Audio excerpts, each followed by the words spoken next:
पाकिस्तान में, दुनिया भर में भी वैसे, लेकिन पाकिस्तान में तो बहुत ज़्यादा एक कॉन्सेप्ट जो है वो जॉब ढूंढने के लिए लोग इस्तेमाल करते हैं, जिसे हम कहते हैं शॉर्ट गन अप्रोच।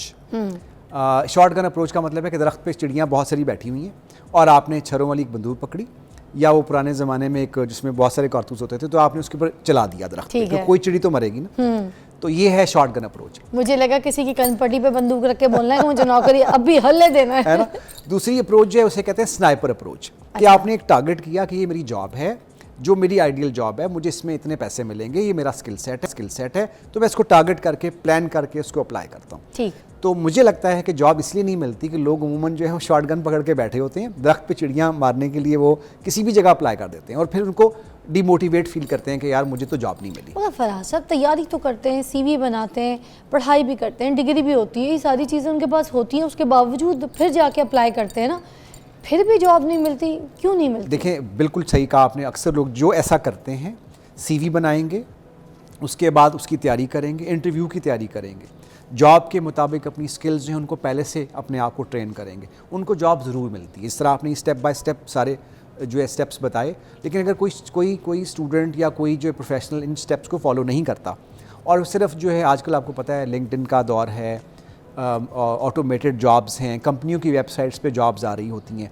मज़े की बात बताऊं आपको, कंपनियों का ये गिला है कि हमें टैलेंट नहीं मिलता और टैलेंट को ये गिला है कि हमें जॉब्स नहीं मिलती। टैलेंट तो रुल रहा है। मैं तो कहती हूँ हमारा टैलेंट ही तो मुल्क से बाहर जाके जॉब्स हासिल करता है। दुबई जैसी कंट्रीज़ में, फिर अबू धाबी देख लें, भरा पड़ा है पूरा पाकिस्तान का ही तो बंदा जाता है वहाँ जाके जॉब्स कर रहा है। मगर हमारा यहाँ पे जो बंदा है वो जॉब के लिए रुल रहा है, चाहे लड़की हो या लड़का हो। अच्छा, उसकी फैमिली उसको तैयार भी वैसी क्वालिफिकेशंस करवा भी रहे हैं, उसी तरीके की इंस्टीट्यूट्स में पढ़वा रहे हैं और वैसी जो उनको जिस तरीके की चीज़ें चाहिए उस तरीके से वो प्रिपेयर करते हैं अपना सारा सिस्टम, और फिर डिग्री हासिल करते हैं, उस तरीके की क्वालिफिकेशंस के लिए स्किल्स अपने पूरे तैयार करते हैं, and then you not getting a job. That is not fair. मेरे पास यहाँ पर लेबर डे में कुछ मजदूर आए थे, ठीक है फराज साहब, उनमें से एक बच्चा ऐसा था जो डिग्री होल्डर था और वो रुल रहा था, उसको जॉब नहीं मिल रही थी, तो वो यही वेट पे था कि मेरी जॉब लग जाए। आई थिंक देखें, इसमें दो चीज़ें हैं जो मैं रिकमेंड करूँगा। पहली चीज़ तो ये है कि जब आपने कोई जॉब ढूंढनी है तो पहले आपको उसके लिए अपना माइंडसेट जो है उसमें फ़ोकस लाना पड़ेगा कि आप कैसी जॉब ढूंढना चाहते हैं। दूसरा जो मैं आपको नुक्ता बताऊंगा या फार्मूला बताऊंगा वो ये है कि आजकल नेटवर्किंग बड़ी इंपॉर्टेंट है। नेटवर्किंग से मुराद ये है कि आपके उस सेक्टर में, जिस सेक्टर में भी आप जॉब लेना चाहते हैं, आप कितने लोगों को जानते हैं और उसमें आपकी जो है कितने लोगों से आपने कोचिंग ली है या कितने लोग आपके मेंटोर हैं। क्योंकि असल में जॉब लेना जो है उसमें दो चीज़ें हैं। तो जॉब की वैकेंसी होनी चाहिए उन इदारों में जहाँ आप अप्लाई करें, दूसरा आपको उस जॉब के बारे में मालूमात भी होनी चाहिए। अच्छा, अब मालूमात जो है आपको कहाँ से मिलेंगी? जाहिर है कि आप किसी ऐसे शख्स को जो ऑलरेडी उस फील्ड में हो उससे जाकर के आप जॉब पे अप्लाई करने से पहले मशवरा लेंगे, आप उससे पहले गाइडेंस लेंगे। तो हमारे यहाँ पे मैं ये समझता हूँ कि आप बिल्कुल ठीक कह रही हैं कि जॉब्स नहीं मिलती लोगों को, इसके बावजूद भी नहीं मिलती, क्योंकि जॉब्स जो हैं वो, जैसे मैंने पहले कहा, वो जॉब्स मौजूद हैं, लेकिन वो माइंडसेट, वो प्रेपरेशन, वो कोचिंग, वो गाइडेंस, वो मेंटोरिंग, ये सारी चीज़ें भी ज़रूरी हैं। But why some random people gonna help the other person that you do this, you can get a job like this, you can apply here, there, where? Why are you going to guide the other person? Why? बड़ा अच्छा सवाल, ये कैसे होगा? बड़ा अच्छा सवाल है। देखें, इसमें मुख्तसर सा जवाब इसका ये है कि जिस तरह से जॉब लेने वाले अपने किसी कोच या मेंटोर को ढूंढ रहे होते हैं, इसी तरह से मेंटोर और कोच जो हैं वो भी ऐसे न्यू यंग टैलेंट को चाहते हैं कि उनको कंट्रीब्यूट करें। ये मैं आपको बताऊं, मेरा सारा उम्र जो है वो तकरीबन प्रोफेशनल कंपनीज़ में इंटरनेशनली भी जो है वो गुजरी, और मैं ये समझता हूं कि ये कॉन्सेप्ट जो है वो बड़ा पुराना हो चुका है कि कोई किसी की मदद क्यों करेगा।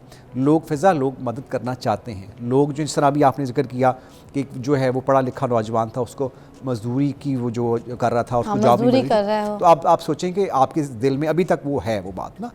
तो लोगों के जो है रवैयों में और लोगों के दिलों में बड़ी कुशादगी जो है वो मतलब आ गई है, क्योंकि जाहिर है कि अगर किसी के पास कोई नॉलेज है और वो वहाँ पहुँच चुका है तो ज़रूर अपना वो नॉलेज शेयर करना चाहेगा। कुछ इदारे जो हैं वो पर्ची पे चलते हैं, कुछ इदारे जो है रिश्वत पे भी चलते हैं। आपको पता है हमारा माशरा कैसा है, तो फिर क्या ऐसे माहौल में, ऐसे माहौलियात में कोई अपनी अच्छी डिग्री के साथ, अच्छे स्किल्स के साथ जॉब हासिल कर सकेगा, या उसको फिर अपनी जेब ढीली करनी पड़ेगी?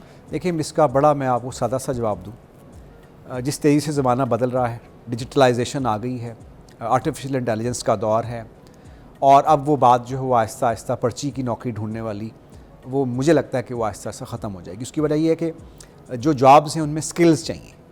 आप वहाँ पे जॉब ले लेंगे, आपको स्किल नहीं आती होगी, उसके बाद जो है वो फिर आपका दिल भी धड़कता रहेगा कि मुझे आज निकाला जाए, कल निकाला जाए।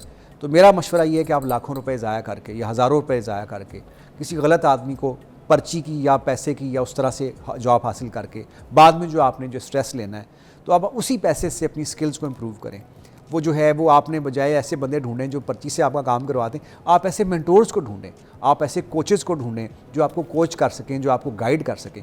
उस गाइडेंस को लेकर के फिर आप जो है वो जॉब अच्छी तलाश कर सकते हैं। अच्छा, अप्लाई कैसे किया जाए किसी भी जॉब के लिए?